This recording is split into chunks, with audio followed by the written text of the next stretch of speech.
નમસ્કાર મિત્રો ration card e KYC related ફરી એક વખત ગુજરાત સરકારે તારીખમાં વધારો કરી દીધો છે અને એક સાથે સાથે વોર્નિંગ પણ આપી દીધી છે કે ભાઈ આ તારીખ સુધીમાં તમે જો ઈ કેવાયસી નહીં કરાવો તો તમારું રાશન કાર્ડની અંદર જેટલા પણ લાભો મળશે એ તમામ લાભો બંધ કરી દેવામાં આવશે અને બની શકે કે રાશન કાર્ડ પણ બંધ થઈ શકે, કારણ કે સરકારને એવી રીતના સંદેશ જશે, કારણ કે 2 વર્ષથી સરકાર કન્ટિન્યુ કહેતી રહી છે કે ભાઈ રાશન કાર્ડની અંદર તમામ સભ્યોના ઈ કેવાયસી કરાવી લો, પરંતુ તમે હજી પણ ઈ કેવાયસી ના કરાવ્યું હોય તો સરકારની અંદર એક એવો મેસેજ જશે કે ભાઈ આ રાશન કાર્ડ જે છે એ બોગસ છે, ખોટું રાશન કાર્ડ છે, આ કોઈ પણ વ્યક્તિઓ આમાં કોઈ છે નહીં હયાતમાં, તો એ પ્રમાણે તમારું રાશન કાર્ડ જે છે પરમિનન્ટલી રિજેક્ટ થઈ શકે છે.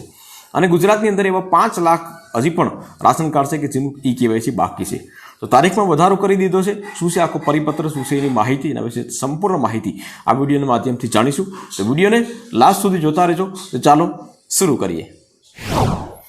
તો રાશન કાર્ડની અંદર ઈ કેવાયસી પ્રક્રિયા પૂરી કરવા માટેના જે લેટેસ્ટ ન્યૂઝ છે એના વિશે વાત કરીએ આપણે. તો રાશન કાર્ડ વિતરણ પ્રણાલીમાં પારદર્શિતા લાવવા અને બોગસ રેશન કાર્ડને રદ કરવાના ઉદ્દેશ્ય સાથે ભારત સરકારે તમામ રેશન કાર્ડ ધારકો માટે ઈ કેવાયસી ફરીથી એક વખત ફરજિયાત બનાવ્યું છે. રાજ્યમાં હજુ પણ લગભગ 5 લાખ જેટલા રેશન કાર્ડ ધારકો એવા છે કે જેમણે આ પ્રક્રિયા પૂર્ણ નથી કરી. આથી સરકારે આ એક નાગરિકોને વધુ એક તક આપતા સમય મર્યાદા ઈ કેવાયસીની સમય મર્યાદા લંબાવી છે. સરકારે આ સાથે એ પણ સ્પષ્ટ કર્યું છે કે ભાઈ આવનારા સમયની અંદર મતલબ કે 30 એપ્રિલ 2025 સુધીમાં જો તમે ઈ કેવાયસી નહીં કરાવો તો તેમને મળતા રાશન રિલેટેડ તમામ લાભો જે છે બંધ કરી દેવામાં આવશે. જેમાં અનાજ પણ તમને જો મળતું હશે તો અનાજ પણ બંધ થઈ જશે અને સાથે સાથે રેશન કાર્ડ પણ રદ થઈ શકે છે, કારણ કે ઈ કેવાયસી નહીં કરાવો તો બની શકે કે ભાઈ સરકારને એવો સંદેશો જશે કે આ રેશન કાર્ડ છે બોગસ છે, આવા કોઈ પણ વ્યક્તિ છે નહીં, એટલે ઉપરથી જે છે રાશન કાર્ડ બંધ કરી શકે છે. તો પછી તમે રાશન કાર્ડ જે છે એ તમારું ક્યાંય માન્ય પણ નહીં ગણાય. એટલા માટે હજી પણ જો તમારું રાશન કાર્ડની અંદર ઈ કેવાયસી બાકી હોય તો તમારે સરકારે ફરી એક વખત તમારે લાસ્ટ ચાન્સ આપ્યો છે.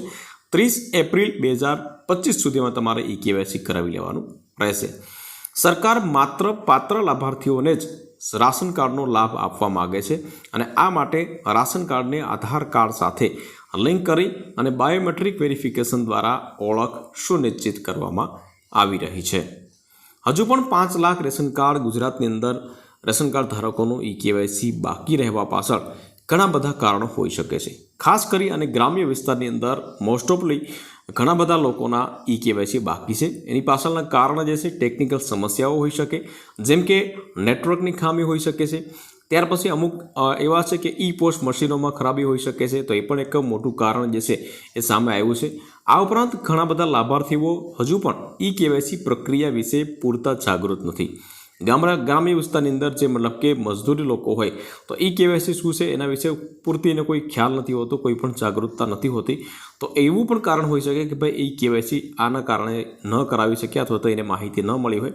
ઘણા લોકો પોતાના મૂળ સ્થળથી દૂર રહેવા હોવા છતાં સમયસર આ પ્રક્રિયા પૂર્ણ નથી કરી શક્યા.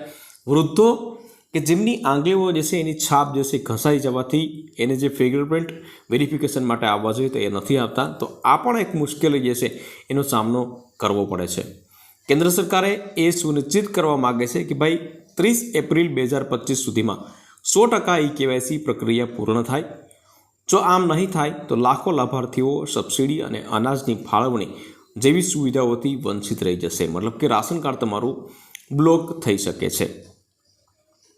સરકારે રેશન કાર્ડ ધારકો માટે 2 માધ્યમથી તમે ઈ કેવાયસી કરાવી શકો છો. ઓનલાઈન પણ કરાવી શકો છો અને ઓફલાઈન પણ તમે કરાવી શકો છો. હવે ઓનલાઈન તમારે કરાવવું હોય તો સ્વાભાવિક છે કે ભાઈ માય રાશન એપ્લિકેશન જે ગુજરાત સરકાર માન્યની એપ્લિકેશન છે એના થ્રુ તમે ઓનલાઈન ઈ કેવાયસી તમામ લોકોના જેટલા પણ સભ્ય હોય રાશન કાર્ડની અંદર એ તમામ લોકોના સ્ટેપ બાય સ્ટેપ તમે કરાવી શકો છો. જેનો વિડીયો મેં ઓલરેડી બનાવી દીધો છે કે ભાઈ ઓનલાઈન ઈ કેવાયસી કેવી રીતે કરવું. તમારે જો જોઈતો હશે તો આ વિડીયોના એન્ડમાં હું તમને રાખી દઈશ. બીજું જે છે ઓનલાઈન તમારે ના કરાવવું હોય, ઓનલાઈન તમને ન ફાવતું હોય તો તમારે ઓફલાઈન પર તમે કરાવી શકો છો. ઓફલાઈન પ્રક્રિયા માટે લાભાર્થીઓએ નજીકની સરકારી રાશનની દુકાન પર તમારે જવાનું રહેશે, જ્યાં આધાર કાર્ડ અને રેશન કાર્ડની મદદથી બાયોમેટ્રિક વેરિફિકેશન કરવામાં આવશે અને ત્યારબાદ ઈ કેવાયસીની પ્રક્રિયા પૂર્ણ થશે. ઓનલાઈન ઈ કેવાયસી માટે કેટલાક રાજ્યોમાં મેરા રાશન એપ અથવા તો NFSA પોર્ટલની સુવિધા આપવામાં આવી છે. આ માટે લાભાર્થીઓએ પોતાનો મોબાઈલ નંબર અને આધાર કાર્ડ સાથે લિંક હોવો ફરજિયાત છે. મતલબ કે આધાર કાર્ડમાં જો મોબાઈલ નંબર લિંક હોય તો જ તમે ઓનલાઈન પ્રોસેસ કરી શકશો, ઓનલાઈન ઈ-કેવાયસી કરી શકશો. બાકી પછી જો તમારે આધાર કાર્ડમાં મોબાઈલ નંબર લિંક નહીં હોય તો તમારે ઓફલાઈન પ્રોસેસ કરવાની રહેશે. 5 લાખ રેશન કાર્ડ ધારકોનો ઈ-કેવાયસી હજી પણ બાકી છે ગુજરાતની અંદર.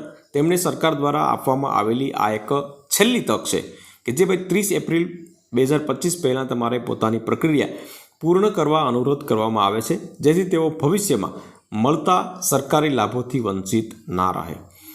તો રાશન કાર્ડ રિલેટેડ ઈ-કેવાયસી અંગે આ એક લેટેસ્ટ ન્યૂઝ હતા મિત્રો, જે તમને મેં જણાવી દીધા છે. તમારે જો ઈ-કેવાયસી બાકી હોય તો તમે ઓફલાઈન પર કરાવી શકો છો. ઓનલાઈન કરવું હોય તો અહીંયા એક વિડીયો જે છે લાસ્ટમાં હું રાખી દઈશ, તો ત્યાંથી તમે એ જોઈ અને ઓનલાઈન ઈ-કેવાયસી કેવી રીતે કરવું એના વિશે સંપૂર્ણ માહિતીમાં આપેલી છે, તો ત્યાંથી તમે ચેકઆઉટ કરી શકશો. તો વિડીયો ગમ્યો હોય તો વિડીયોને એક લાઇક જરૂરથી કરી લેજો, શેર કરજો અને ચેનલ ઉપર નવા આવ્યા હોય તો ચેનલને સબસ્ક્રાઈબ જરૂરથી કરી લેજો.